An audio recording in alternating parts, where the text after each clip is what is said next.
এই মেয়েকে যদি এই বাড়িতে ঢুকতে দেওয়া হয় তাহলে নিজের বিপদ নিজে ডেকে আনা। আরে বাবা জানো না ও ক্ষতি করে দিতে পারে, তোমরা বুঝতে পারছো না কেন ব্যাপারটা? এই মেয়ে না স্যাবোটেজ করার মাস্টার। তারপর দেখবে এমন একটা কিছু করবে যে পুজোটাই আর হলো না। হ্যাঁ কৌশলী, আমি বড় বৌদির সঙ্গে একমত। তুই এখানে থাকলে ব্যাস, অনেক হয়েছে, আর অপমান করতে হবে না তোদের। আমার ভুল হয়েছে, আমি চলে যাচ্ছি। আমি আর আসবো না, আমি আর আসতে চাইও না। সরি।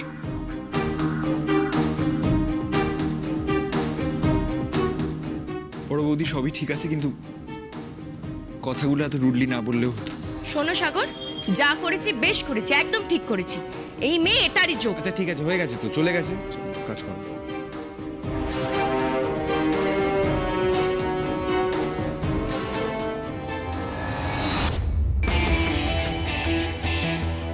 আমাকে এইভাবে তোমরা আটকাতে পারবে বলে মনে করেছো? কোনো লাভ হবে না। আমি এই প্রতিটা অপমানের শোধ গুনে গুনে নেব। আচ্ছা, ফরিনকে তো দেখলাম না, নিশ্চয়ই নিচে ঘরে রয়েছে, পা সারাচ্ছে।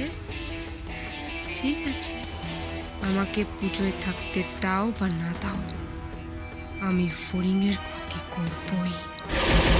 কত রক্ষা করবি তুই ওকে বাবু? পারবি না, আমার হাত থেকে ওকে বাঁচাতে পারবি না। ওকে আমি কিছুতেই ছাড়বো না। তোমাদের কথাগুলো তো আরোই বলবো না।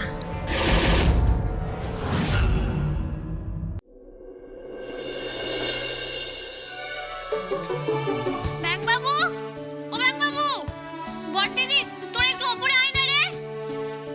ব্যাংকবাবু, কি হলো ফড়িং? তোমার পা ব্যথা করছে নাকি? না না, পা ব্যথা করছে না, পা ঠিক আছে। আমার না একদম ঘুম আসছে না। ফড়িং, আচ্ছা তুমি যদি রেস্ট না দাও পাটা ঠিক হবে কি করে? না ঘুমিয়ে পড়ো। আমরা সকালবেলা সবাই মিলে উঠে মহালয়া শুনবো। জানো তো ফড়িং, এই বাড়িতে না এখনো টিভিতে মহালয়া দেখা হয় না। জ্যাঠাই সেই সকালবেলা বীরেন্দ্রকৃষ্ণ ভদ্রের মহালয়া চালিয়ে দেয় রেডিওতে, আর সেই আওয়াজে বাড়ির সকলের ঘুম ভেঙে যায়। দারুণ লাগে মহালয়াটা শুনতে, বিশ্বাস করো। কালকে সকালবেলা উঠে আমরা সবাই এই মহালয়া শুনবো। লক্ষ্মীটি, এবার ঘুমিয়ে পড়ো। আস্তে আস্তে আস্তে, সাবধানে নাও, সাবধানে সাবধানে।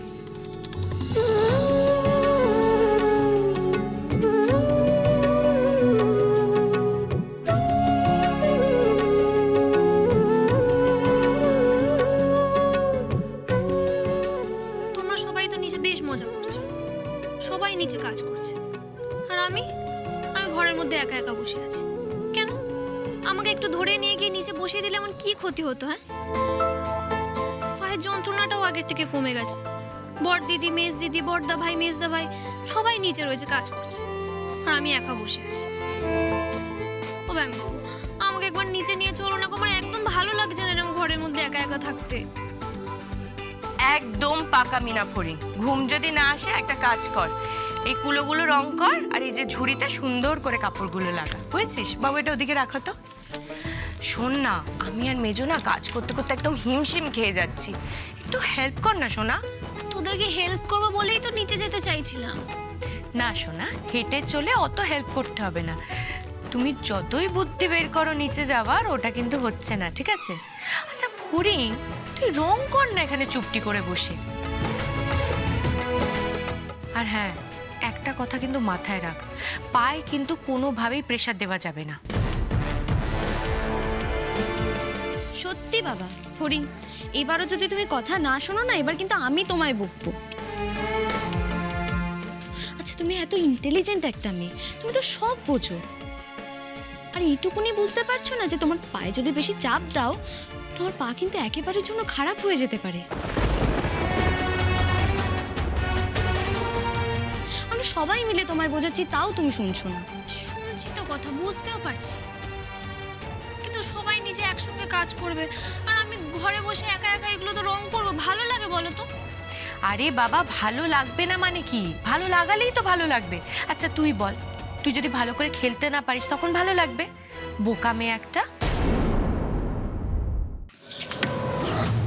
এইভাবে অপমান করে আমায় ঠিক করলে না তোমরা, কিন্তু ওই বাড়িতে তোমাকে ঢুকতেই হবে। এইভাবে তো আমার জন্য মুশকিল হয়ে যাচ্ছে। না না না, কিছু একটা প্ল্যান করতেই হবে, কিছু একটা করে ওই বাড়িতে ঢুকতেই হবে। কি করা যায়, কি করা যায়?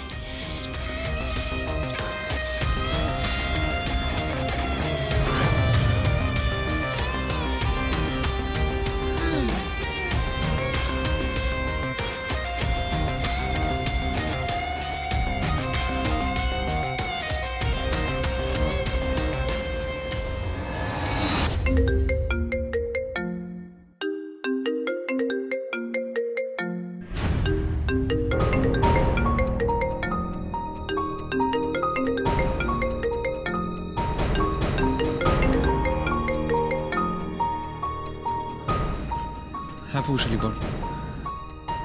দেখ, আই এম রিয়েলি সরি, আমি কিন্তু বেশিক্ষণ কথা বলতে পারবো না। বুঝতেই তো পারছিস এই বাড়ির কেউই চায় না তুই এখানে বেশি যাতায়াত করিস বা আমাদের সাথে কন্ট্যাক্ট রাখিস। আমি জানি রে, কেউ ওই বাড়িতে আমাকে সহ্য করতে পারছে না।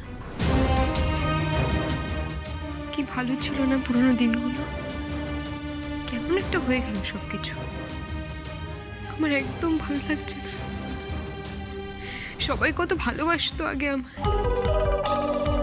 আর আমার মনে হয় কোনোদিন কেউ ভালোবাসবে না রে। মামুনিও ভালোবাসবে না।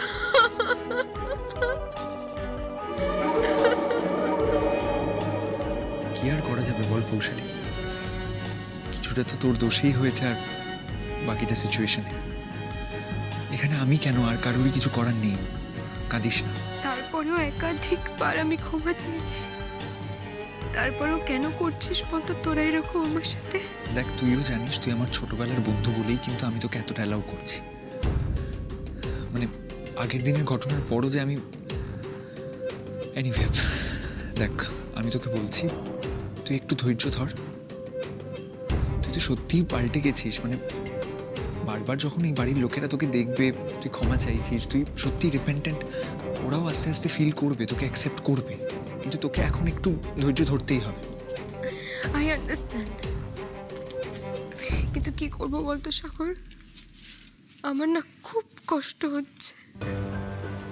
কি করবো বলতো কৌশলী, তুই কষ্ট পাস না। দেখ, চেষ্টা কর, try to understand, try to accept it. শোন না, বলছি কি একবার আসবি সাগর? এখন আমি কি করে আসবো? তুই তো নিজেই দেখে গেলি বাড়িতে সবাই জেগে, সবাই এখানেই আছে, আমি বেরোবো কি করে? আয় না রে, সবাইকে একটু লুকিয়ে না হয় আয়। মনটা না খুব খারাপ লাগছে, মনে হচ্ছে কিছু একটা করে ফেলি। কিছু করে ফেলি মানে? তুই কিন্তু কোনো বোকামি করবি না। কি করব বল, ছোটবেলা থেকে মায়ের থেকে বেশি মামুনির নেওয়াটা ছিলাম আমি। ওই বাড়িতে ছোটবেলা থেকে বড় হয়েছি, ওই বাড়িটা কতটা প্রিয় আমার কাছে তুই তো জানিস। তারপরে ওই বাড়ি থেকে এভাবে অপমান করে আমাকে বের করে দিল। আমি কি ঠিক থাকতে পারি বল? আমার কষ্ট হবে না? কৌশলী, আই এম রিয়েলি সরি।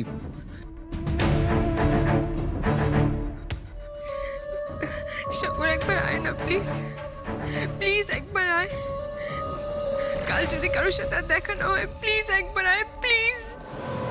তুই এরকম করে বলিস না, তুই একটু শান্ত হ, তুই ওয়েট কর, আমি দেখছি, আমি আসছি।